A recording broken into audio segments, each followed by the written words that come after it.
আসুন ডোনাট বানাতে বানাতে আপনাদের সাথে একটা গল্প করি। রোজ বিকেলে এক বৃদ্ধ ডাকপিয়ন গ্রামের শেষ বাড়িটায় এসে দাঁড়ায়।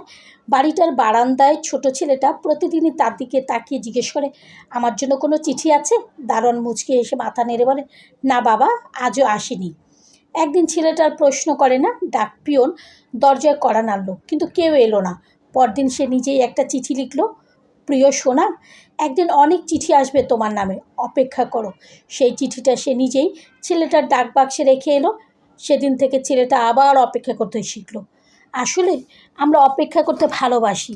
যে কোনো কিছু যেটা আমরা পাবো না সেটার জন্য আমরা অপেক্ষা করি, আর যেটা আমরা পেয়ে যাই সেটার অপেক্ষাটাও সাথে সাথে শেষ হয়ে যায়।